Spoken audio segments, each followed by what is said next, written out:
Assalamu alaikum. It's a very emotional occasion.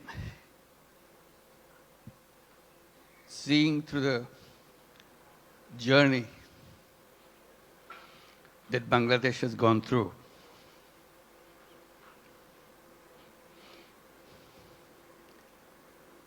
The people who are just presented, they are the heroes of Bangladesh. Let's give another big applause for them.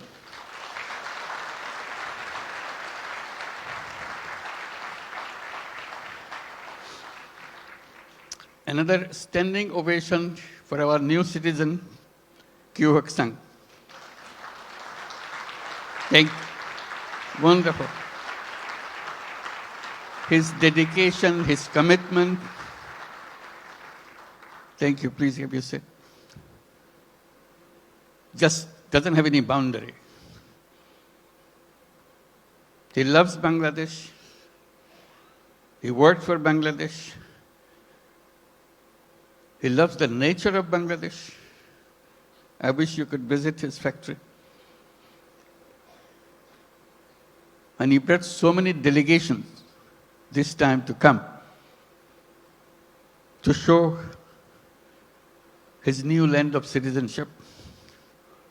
Can the members of the Korean delegation please stand up so that we can give you applause? Yes, indeed. Thank you. Thank you so much. Wonderful. Yeah. Fantastic. This is your home too. We'll make this home beautiful home. For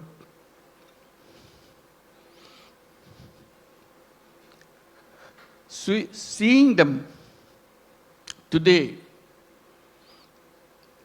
it's a journey that we have made the last 50 plus years.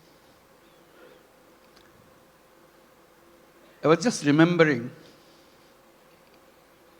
when we became an independent country in 1971. The celebration that we went through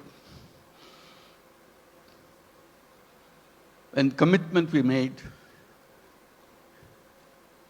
for building a new nation. Despite sacrifices of lives for achieving that independence, we rejoiced. We are free. That was 1971.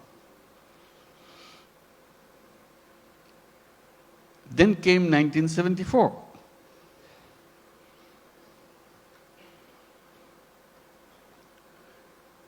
Today we are talking about 180 million people. In 1971, we were just about 1/3 of that size in population. Still the same country. 74 is a year that we cannot forget.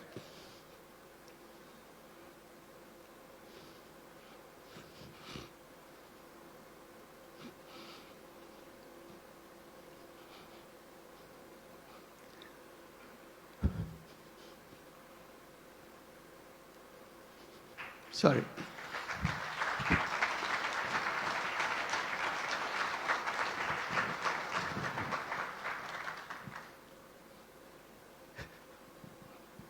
Sorry, my words. I cannot bring my word. People died of hunger. A famine throughout the country.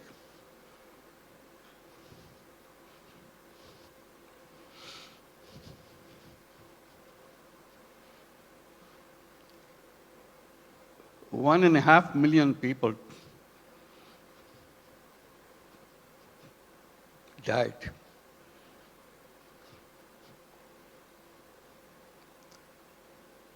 So that was the country we started with.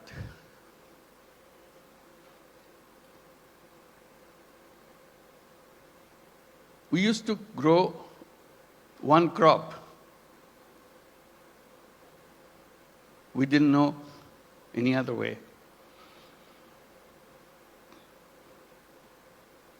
Our population was known as farmers because they have no other profession.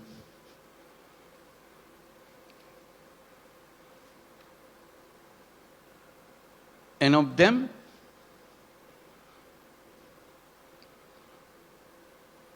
3/4 of the population were landless farmers.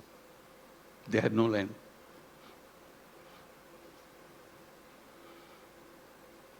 They used to lease in a tiny bit of land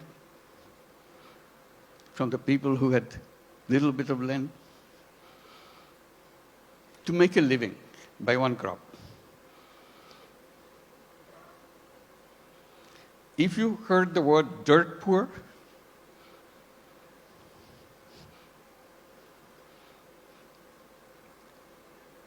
that was Bangladesh.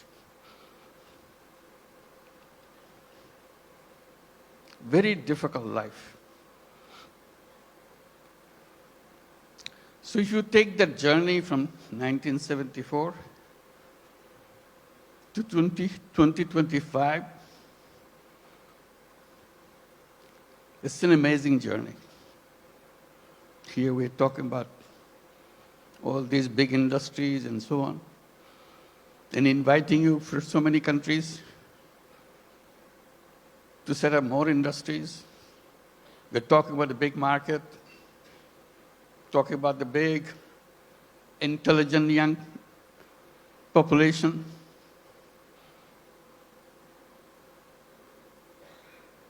That's Bangladesh. Came a long way in a very short time.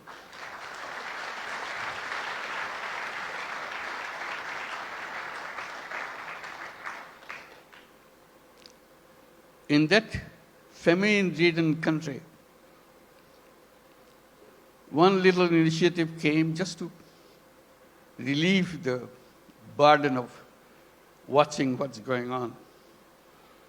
To help people to lend money, tiny little money, $2, $3, so that they can start a business, focusing particularly, specifically on women. They are the most destitute of all. That became known as microcredit. We created a bank called Grameen Bank. Had no idea what this finally will turn out to be. But it turned out to be a global name.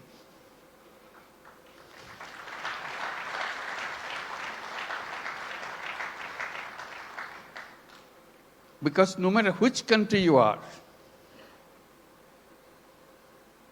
you have little Bangladesh of 1974 inside of you. You don't recognize it. You hide it by giving public money to them. So I always raise the voice. Giving public money to poor people is no solution at all. Solution is creating the structure, framework, will unleash the energy of the people. And microcredit was just a small effort of that.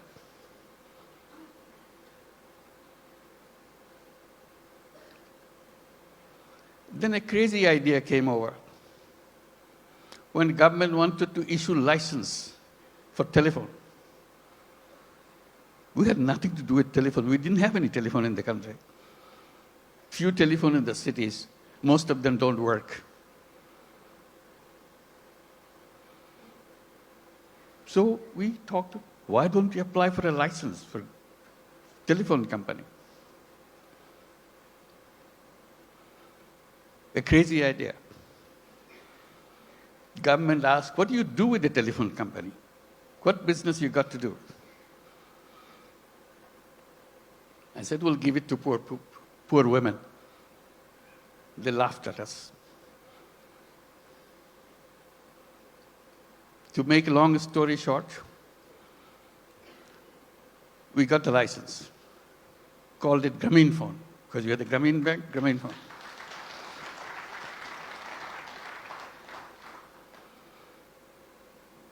Nobody wants to partner with us because we have no knowledge, nothing.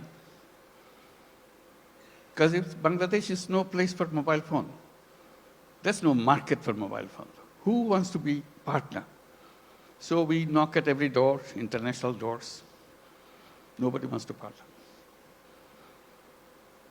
Finally, someone I personally knew in Norway, who happens to be chairman of Telenor. I explained to him, can you help me? I explained why we want to do this and why we want to bring the phone to the women. He took it seriously. But the company board doesn't agree with him. They said, what, Bangladesh? We never heard a name called Bangladesh. So it's a big effort for him. The more board rejects, he comes back again, explain again. Finally, he got it through. The company assessment was, at the peak of this company, you will have 200,000 users of the mobile phone in the whole country. 200,000. And you cannot make a living on this with this kind of clientele. He told me, I said, are you crazy?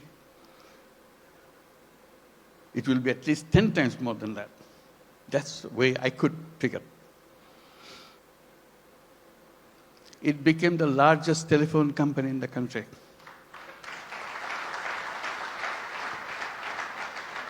And women were the recipient of those telephone handsets. To turn them into what we call telephone ladies, sell the telephone service of the company. Men cannot apply, men cannot get the phone. Only poor women of Grameen Bank, not all women, only poor women of Grameen Bank can get a phone. Totally illiterate, has nothing to do, doesn't even know what a phone is. We train them. They started selling the service, saying, if you want to make a phone call to your son in the Middle East, in the meantime, Middle East saga began. So people wanted to talk. It became a roaring business. Soon, 100,000 women selling telephone service all over Bangladesh. It became so popular, everybody wanted to have a phone. Changed the whole company. At that time, there are other companies coming up around the world. They were focusing on their cities. The newspapers were covering us, not them. It became well known. So they started copying. For the first time, the idea came, phone have some use in the villages. They had no idea at all. The telephone has any meaning in the villages. They're always concentrated on the cities. Telephone industry globally changed.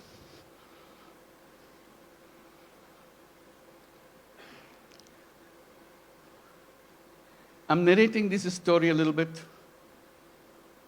because Bangladesh is a country with crazy ideas to change the world, make things happen.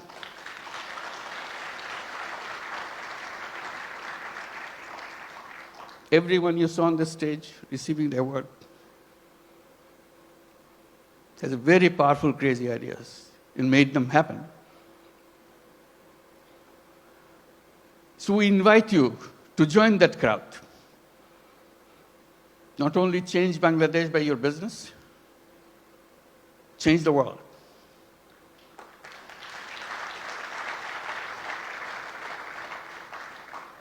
I keep reminding people, Yes, you want to make profit, go ahead, make profit. Maximize as much as you can. But we can add a little piece into it. Social purpose. You don't have to get disrupted by that. It's something that you can do, you have fun. Like many of you do already. So if you want to make a business with a purpose, along with the business that we do, Bangladesh is the place.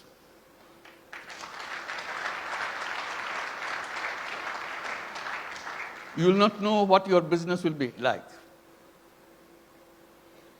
Why the whole world is following you.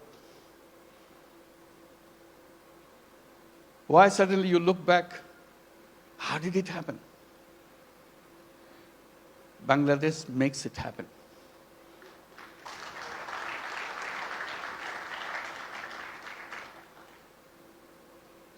Always people explain how happy you got, you make money, we show the bottom line, fantastic thing. I try to add a little bit to that by saying making money is happiness, definitely, of course. But making other people happy is a super happiness.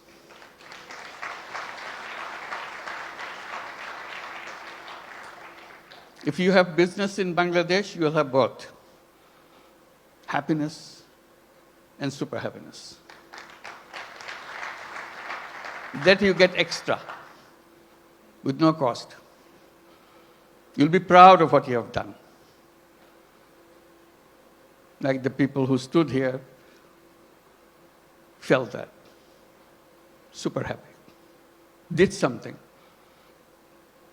which impacted in people's lives massively.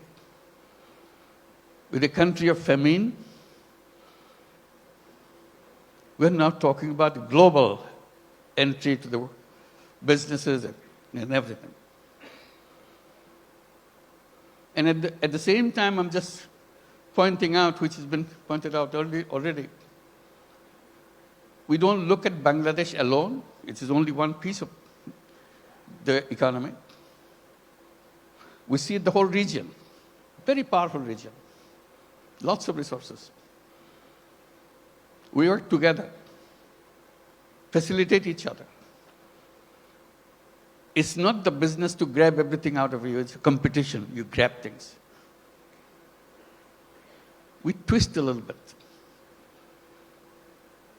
You earn money, but earning money together, changing the life of the people together, is a fun, is something that immeasurable. And each of your company can enjoy that super happiness by expanding and reaching out. Reaching out, the impact that you make, you never explored. Just a little opening does the magic. Changes the world. They said business is the most powerful mechanism by which you can change the world. But we are trained to focus on some so narrow thing, we miss out the world. We can try opening a little bit. And I emphasize by saying, let's create a new civilization where you're wide, we're open, we embrace the world. I underscore by saying we can create a world of 3 zeros. It can be done with the businesses, not by the government. Government cannot achieve that. That's not the function of the government. It's the function of individuals, human beings. We are human beings. We can change the world. And business gives us a big, powerful tool in our hand. And the new civilization, I say, should be a civilization where there will be no carbon emission. We can do that. That's where the business innovation comes. All we have to do is just pay attention to that side. No carbon emission. It's a self-destructive system if you allow carbon emission to continue. No wealth concentration. It's fun to make money, but wealth concentration is the most dangerous thing to a human being. It will destroy the whole world. And zero unemployment.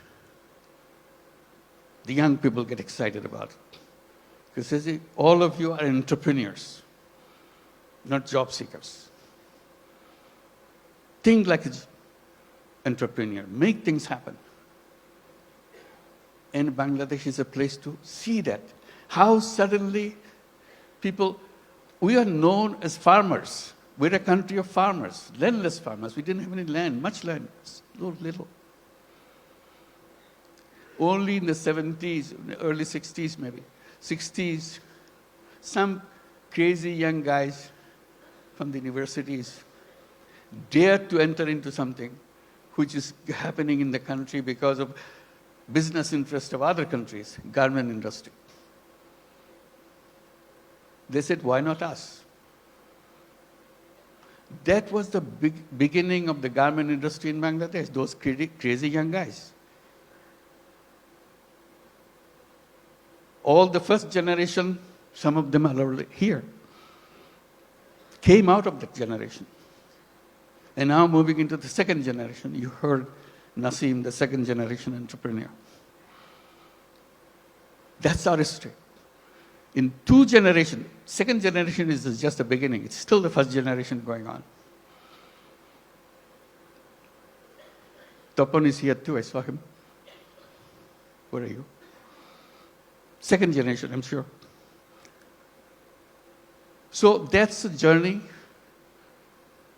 of generations. Now, what is the third generation coming up? Are we prepared for that? That's a challenge to all of us. And we talk about second generation, we have to talk third generation a little bigger. Boys and girls. Somehow, in entrepreneurship in the past, women left out. We have some, but very few. But women are as creative, as entrepreneurial as anybody else.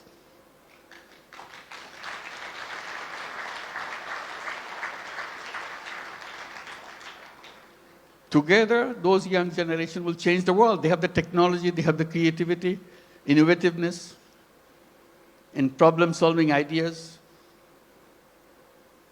We don't have to look at the problem the same old way that we did 50 years back, waiting for the government to do something. We people can do that. That's a chance. So today it makes me very happy that we can gather together, and talk about creating that world. It's not just business in a limited idea, which is good, but you can have another space remains unutilized. Let's use this too. And Bangladesh, the business in Bangladesh is not only for Bangladesh, that's the point. It could be for the whole world. Who ever thought that microcredit, which started in a tiny little village, now would be a prime business in the United States, Grameen America?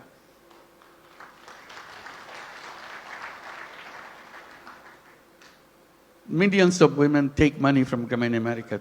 Loan size, in the American terms, less than $1,000. Imagine needing less than $1,000 in the United States. Such a hassle, such an impossible thing. They get so grateful that somebody gives them. Usually $500, $600.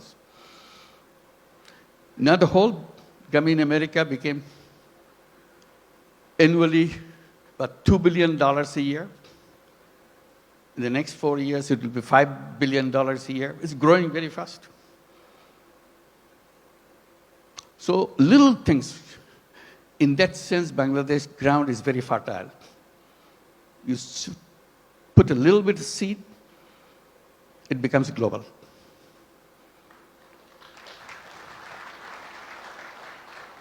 I wish I could tell all the stories that happen in Bangladesh, but I get very tempted, but